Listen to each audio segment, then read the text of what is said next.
Assalamualaikum warahmatullahi wabarakatuh. Selamat datang di podcast Jurnal Kita Plus, tempat di mana kita berbagi seputar dunia kerja, manajemen, dan pengembangan diri.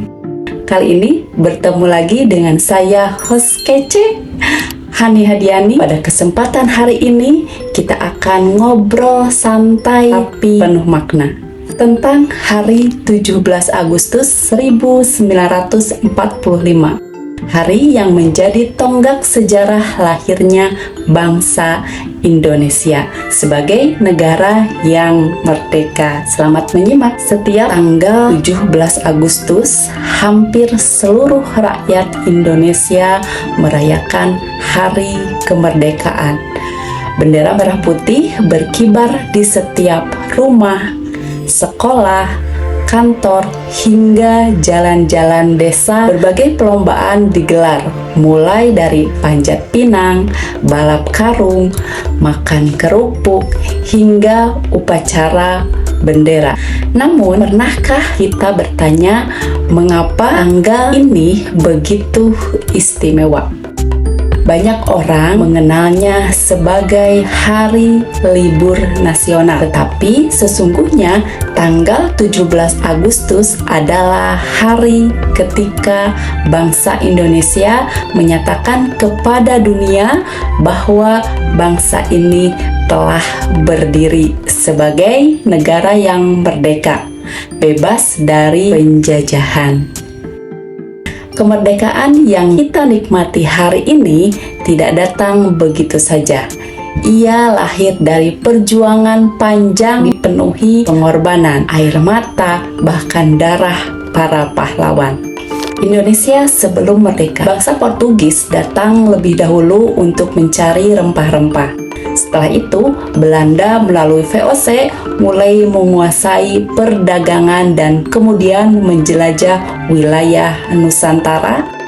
Selama ratusan tahun, rakyat Indonesia dipaksa bekerja keras melalui berbagai sistem yang menyengsarakan, seperti tanam paksa dan kerja rodi. Banyak daerah melakukan perlawanan. Kita mengenal perjuangan Sultan Hasanuddin, Pangeran Diponegoro, Imam Bonjol, Patimura, Cut Nyak-Dien, Tengku Umar, hingga banyak tokoh lainnya. Walaupun perjuangan mereka belum berhasil mengusir penjajah sepenuhnya, semangat mereka menjadi fondasi bagi perjuangan generasi berikutnya. Datangnya Jepang. Pada tahun 1942, Jepang berhasil mengalahkan Belanda dan menduduki Indonesia. Awalnya, rakyat Indonesia menyambut Jepang dengan harapan akan membawa perubahan. Namun, kenyataannya, penjajahan Jepang juga penuh penderitaan. Banyak rakyat Indonesia dipaksa menjadi romusa atau bekerja paksa. Persediaan makanan semakin sulit, kehidupan ekonomi memburuk, dan kebebasan rakyat dibatasi. Namun, di balik semua itu, Jepang tanpa sadar memberikan kesempatan kepada para tokoh Indonesia untuk mempersiapkan kemerdekaan. Kekalahan Jepang. Memasuki tahun 1945, Perang Dunia Kedua hampir berakhir. Amerika Serikat menjatuhkan bom atom di Hiroshima pada tanggal 6 Agustus 1945 dan di Nagasaki pada tanggal 9 Agustus 1945. Akibatnya, Jepang menyerah kepada sekutu pada tanggal 15 Agustus 1945. Berita kekalahan Jepang segera sampai ke Indonesia. Para pemuda melihat inilah kesempatan emas untuk segera memproklamasikan kemerdekaan tanpa campur tangan Jepang. Peristiwa Rengas Dengklok. Terjadi perbedaan pendapat antara golongan tua dan golongan muda. Golongan muda menginginkan proklamasi dilakukan secepat mungkin. Sementara itu, golongan tua ingin mempertimbangkan situasi agar tidak terjadi pertumpahan darah karena khawatir kemerdekaan akan tertunda. Para pemuda membawa Soekarno dan Muhammad Hatta ke Rengas Dengklok, Karawang. Peristiwa ini dikenal sebagai peristiwa Rengas Dengklok. Tujuannya bukan menculik dalam arti negatif, melainkan meyakinkan kedua tokoh tersebut agar segera memproklamasikan kemerdekaan. Setelah melalui berbagai diskusi, akhirnya Soekarno dan Hatta kembali ke Jakarta. Penyusunan teks proklamasi. Malam tanggal 16 Agustus 1945 menjadi malam yang sangat menentukan. Di rumah Laksamana Tadashi Maeda, para tokoh berkumpul menyusun teks proklamasi. Konsep ditulis oleh Soekarno. Muhammad Hatta memberikan berbagai masukan. Sementara Sayuti Malik mengetik naskah yang kemudian menjadi teks proklamasi kemerdekaan Indonesia. Kalimat dalam teks proklamasi sangat singkat, namun maknanya sangat besar. Detik-detik proklamasi. Pagi hari Jumat 17 Agustus 1945 di Rumah Soekarno, Jalan Pegangsaan Timur nomor 56, Jakarta, masyarakat mulai berdatangan. Tepat sekitar pukul 10 waktu Indonesia Barat, Soekarno didampingi Muhammad Hatta membacakan teks proklamasi. Setelah pembacaan proklamasi, bendera merah putih dikibarkan. Arti kemerdekaan. Kemerdekaan bukan sekedar bebas dari penjajahan. Kemerdekaan berarti memiliki hak menentukan masa depan sendiri.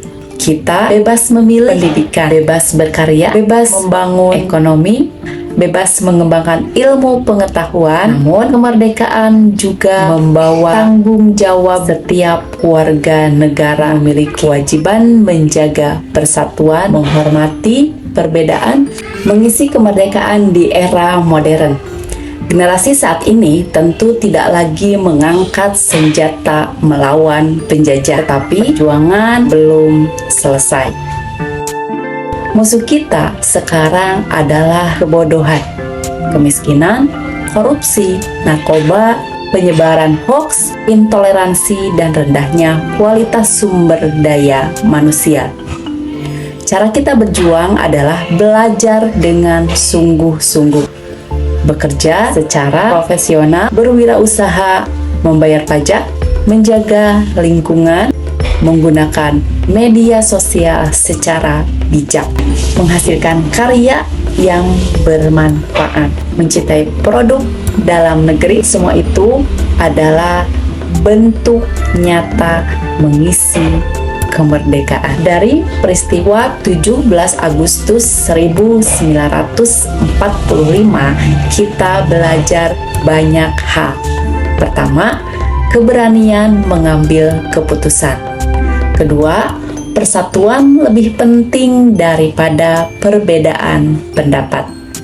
Yang ketiga, kerjasama menghasilkan sesuatu yang besar. Yang keempat, cinta tanah air harus diwujudkan melalui tindakan nyata. Kelima, kemerdekaan adalah amanah yang harus dijaga oleh setiap generasi. Sahabat Jurnal Kita Plus, kemerdekaan Indonesia bukanlah hadiah dari bangsa lain. Kemerdekaan diperoleh melalui perjuangan panjang, pengorbanan para pahlawan, serta persatuan seluruh rakyat Indonesia. Sebagai generasi penerus, tugas kita bukan lagi merebut kemerdekaan, melainkan menjaga dan mengisinya dengan prestasi, kejujuran, dengan kerja keras dan semangat gotong royong. Semoga kisah perjuangan 17 Agustus 1945 ini semakin menumbuhkan rasa cinta kita kepada Indonesia dan meningkatkan bahwa setiap langkah kecil yang kita lakukan untuk bangsa adalah bagian dari mengisi kemerdekaan. Terima kasih telah menyaksikan podcast Jurnal Kita Plus. Jangan lupa untuk subscribe, like, komen, dan bagikan podcast ini kepada keluarga, teman, maupun rekan kerja agar semakin banyak yang mendapatkan manfaat. Saya Hani Hadiani, pamit undur diri. Sampai bertemu kembali di podcast Jurnal Kita Plus berikutnya dengan pembahasan yang tidak kalah menarik. Wassalamualaikum warahmatullahi wabarakatuh.